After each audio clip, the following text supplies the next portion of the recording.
Baik, Assalamualaikum warahmatullahi wabarakatuh. Selamat siang. Kami dari kelompok 9. Saya Marisha Gultom dari Prodi Ekonomi Pembangunan Fakultas Social Science dan rekan saya yang bernama Lisa Borusilitonga. Di sini kami akan menjelaskan apa itu rencana kawasan permukiman.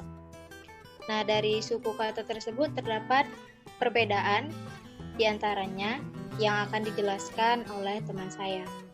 Pada Elisa dipersilahkan. Baiklah, di sini saya akan menjelaskan tentang rencana permukiman dan kawasan permukiman. Dari sini, permukiman itu merupakan adalah kawasan lingkungan hidup, baik dari tingkat desa maupun tingkat kota yang dijadikan sebagai tempat tinggal masyarakat. Selama ini banyak yang salah mengira bahwa kawasan permukiman adalah hal yang sama dengan perumahan atau permukiman, yang dimana permukiman adalah kawasan lingkungan hidup baik tingkat desa maupun kota yang dijadikan sebagai tempat tinggal masyarakat. Selama ini yang banyak salah mengira bahwa kawasan permukiman adalah hal yang sama dengan perumahan. Dan selanjutnya kawasan pemukiman yang dapat kita ketahui bahwa pada pasal 1 ayat yang ketiga bab yang pertama Ketentuan Umum Undang-Undang Dasar Republik Indonesia Nomor 1 Tahun 2011 tentang bagian dari lingkungan hidup di luar kawasan lindung, baik berupa kawasan perkotaan maupun pedesaan yang berfungsi sebagai lingkungan hunian dan tempat kegiatan yang mendukung dan beri kehidupan dan penghidupan. Selanjutnya, rencana kawasan pemukiman yang dimana singkatan dari RKP adalah dokumen rencana sebagai pedoman dalam memenuhi kebutuhan lingkungan hunian di perkotaan dan pedesaan serta tempat dalam kegiatan pendukung yang dituangkan dalam rencana jangka pendek, jangka menengah, dan jangka panjang. Kemudian dapat kita lihat bahwa perencanaan perumahan dan pemukiman itu secara definisi merupakan perumahan kumpulan rumah sebagai bagian dari pemukiman. Sedangkan kawasan pemukiman adalah bagian dari lingkungan hidup di luar kawasan lindung, baik berupa kawasan perkotaan maupun pedesaan. Dari segi fungsi, perumahan merupakan lahan yang digunakan sebagai upaya pemenuhan rumah yang layak dihuni oleh masyarakat negara Republik Indonesia ini. Sedangkan permukiman adalah lingkungan tempat hunian dan kegiatan yang didukung oleh kehidupan serta penghidupan. Dilihat dari skala, pemukiman adalah kawasan yang lebih besar. Pasalnya dalam satu kawasan pemukiman bisa dipenuhi beberapa lahan bagi perumahan masyarakat. Selanjutnya itu tujuan kawasan pemukiman, yang dimana secara garis besar dapat kita lihat tujuan kawasan pemukiman bukan hanya sekedar lingkungan yang terdiri dari tempat tinggal saja, namun pembangunan atau relokasi pemukiman adalah teknik yang digunakan atau dilakukan demi memenuhi sejumlah maksud dan tujuan tertentu untuk berjalannya dengan secara lancar. Namun benang merah dari maksud pemerintah yaitu membangun pemukiman yang baik adalah untuk menyediakan sarana dan prasarana serta utilitas umum dalam menunjang kegiatan masyarakat, baik di tingkat desa maupun di tingkat perkotaan. Selain itu, Undang-Undang Dasar Republik Indonesia Nomor 1 Tahun 2011 juga menyebutkan bahwa tujuan penyelenggaraan berkaitan dengan pemenuhan hak masyarakat atas hunian yang layak dalam lingkungan yang sehat, aman, serasi, dan teratur, serta terdapat kepastian bermukim dan supaya masyarakat tersebut merasakan kenyamanan dari pemukiman itu, tidak merasakan ada gangguan sesuatu apapun. Selanjutnya akan dijelaskan oleh teman saya yang mengenai syarat kawasan pemukiman sehat. Baik, terima kasih. Selanjutnya adalah syarat kawasan pemukiman sehat. Nah, sebelumnya telah disebutkan bahwa permukiman diadakan demi memberikan lahan yang sehat kepada warga negara. Lalu bagaimana yang dimaksud lingkungan sehat tersebut?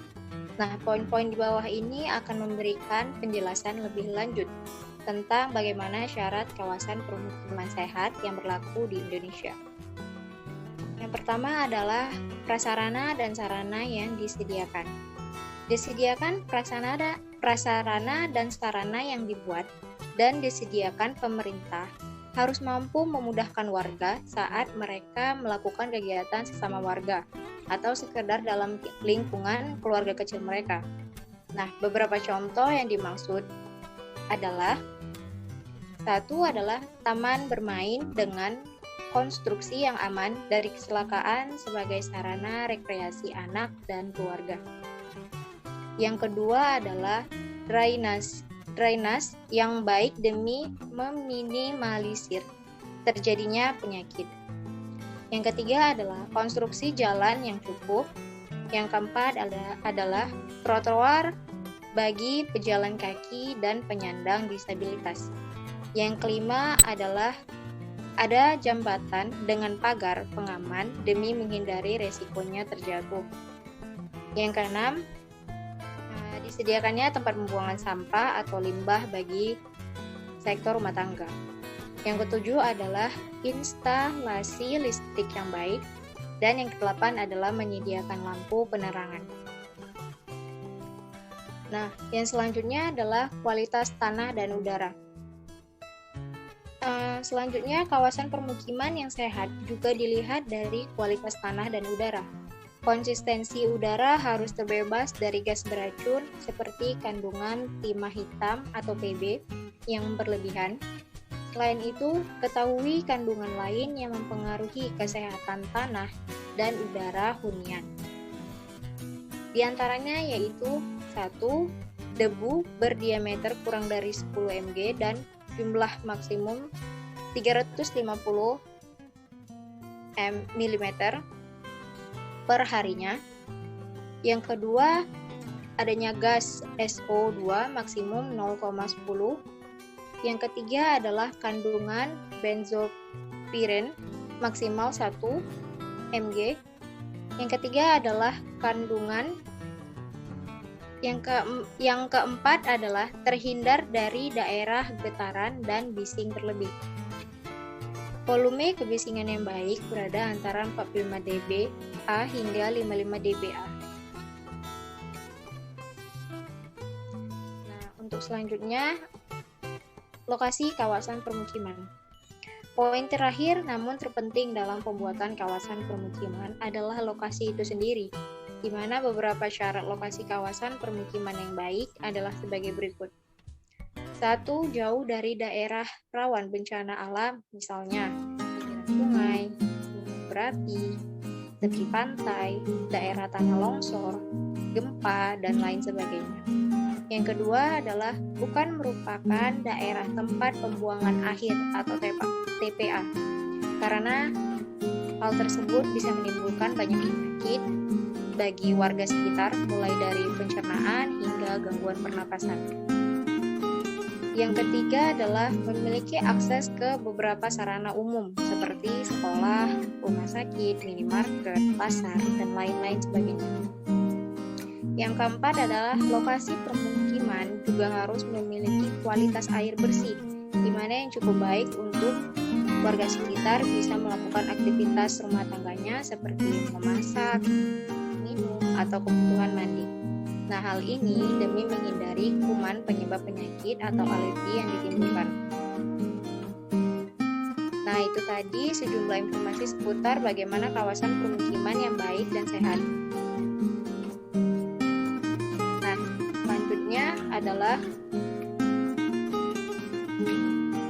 RKP ini disusun untuk memenuhi kebutuhan tata kelola kawasan perkotaan dan pedesaan, serta mengoptimalisasi sumber daya perkotaan dan pedesaan dalam membangun infrastruktur dan dasar pertimbangan arahan pembangunan kawasan permukiman.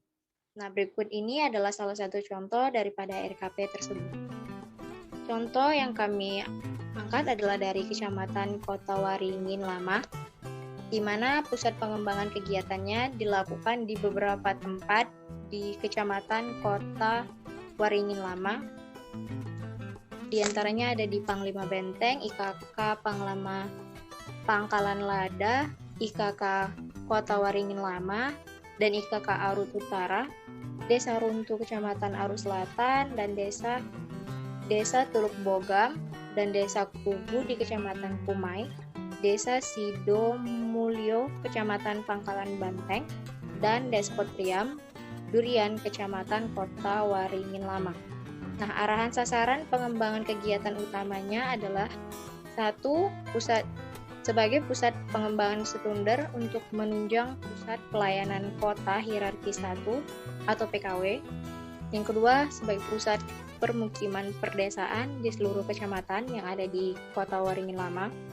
Yang ketiga, sebagai perdagangan dan jasa skala wilayah pengembangan. Yang keempat, pusat pemerintahan dan pelayanan publik skala kecamatan. Yang kelima adalah pusat pengumpul hasil bumi. Nah, arahan pengembangan sarana dan prasarananya adalah 1. Sebagai pengembangan jalan arteri sekunder. Yang kedua, sebagai pengembangan dan perbaikan jalan akses ke PPK. Yang ketiga, pengembangan fasilitas lingkungan. Yang keempat, pengembangan fasilitas perdagangan dan jasa. Yang kelima, pengembangan fasilitas pendidikan dan kesehatan. Dan yang terakhir, pengembangan fasilitas agropolitan area. Nah, itu saja dari kami. Apabila ada kekurangan, kami mohon maaf. Saran dan kritik diterima. Terima kasih atas waktunya. Wabillahi taufiq wal hidayah. Wassalamualaikum warahmatullahi wabarakatuh.